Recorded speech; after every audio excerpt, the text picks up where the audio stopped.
Good morning, everyone. Happy Wednesday. This is your daily news report and fourth stimulus package update. House Democrats in Congress have just released a new $2 trillion tax plan. Data shows that a fourth round of stimulus payments will greatly benefit millions of Americans.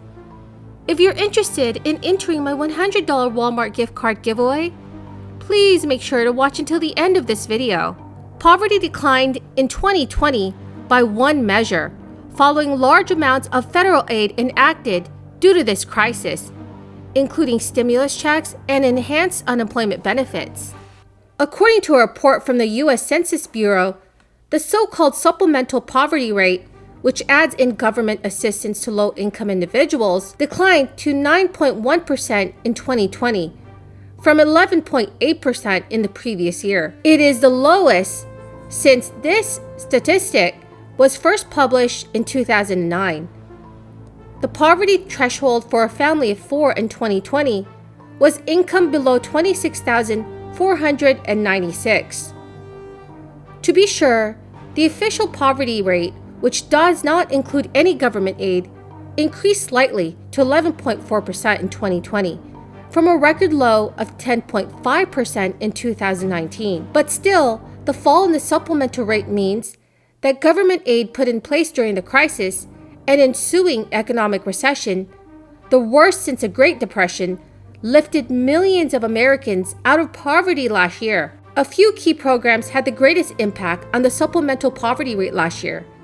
The first two economic impact payments, which included $1,200 stimulus checks to millions of Americans, brought 11.7 million people out of poverty.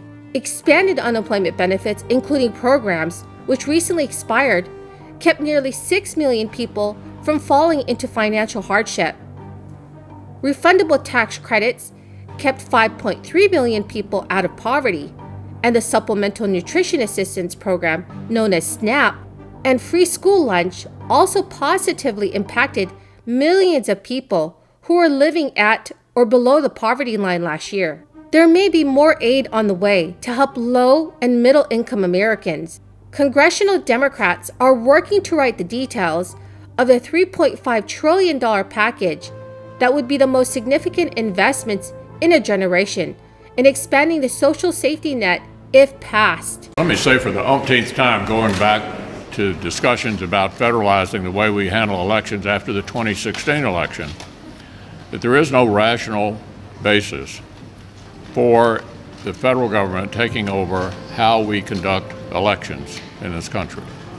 Secondly, the Voting Rights Act was not struck down by the Supreme Court. It's still in existence.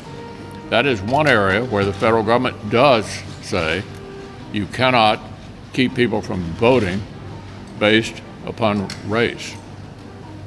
Beyond that, this is not something the federal government has historically been involved in, for good reason.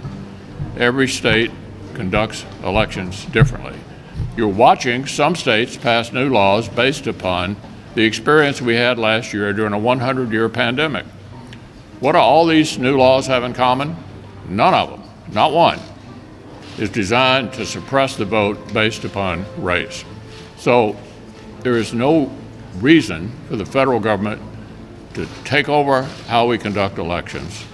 It is a solution in search of a problem, and we will not be supporting that.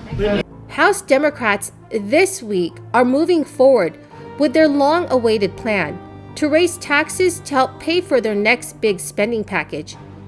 With more than 40 separate tax increases, collectively worth $2 trillion, it would be the largest package of tax increases in decades, and a test of Democrats' willingness to raise rates. Lawmakers want the money to fund the plans to greatly boost government benefits, from expanding access to pre-K programs to beefing up Medicare, though Democrats remain at odds over the plan's total size, with Senator Joe Manchin of West Virginia balking at designs to spend $3.5 trillion.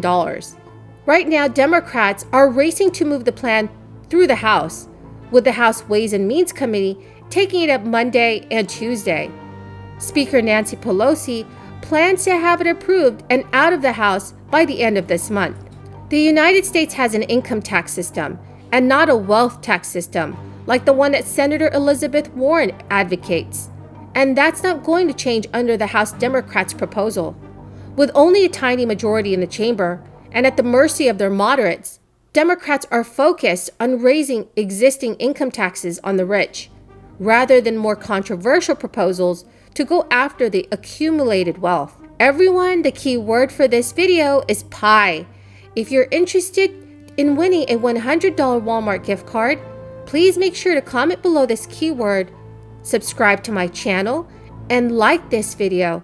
Thank you so much, everyone. Republicans famously slashed the corporate rate to 21% from 35% as part of the Tax Cuts and Jobs Act, but they also simultaneously created new taxes on big companies' overseas earnings. The net effect was that big business received a projected $330 billion tax cut, according to Congress's nonpartisan scorekeepers. Democrats in the two chambers have been working behind closed doors to narrow their differences in hopes of expediting consideration. But it's very clear there will be fights on several fronts. Senate Finance Chair Ron Wyden wants to do a lot more to go after the wealth of billionaires, proposing, among other things, an annual tax on their unrealized stock gains. Under pressure from moderates, Neal also goes easier on multinationals' overseas earnings than Wyden or the Treasury Department want.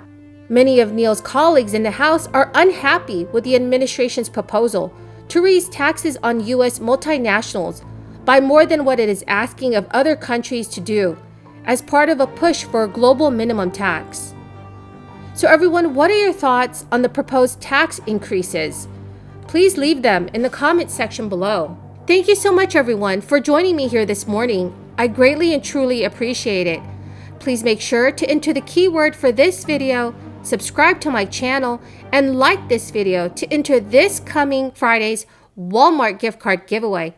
Thank you so much, everyone, and have a very blessed Wednesday.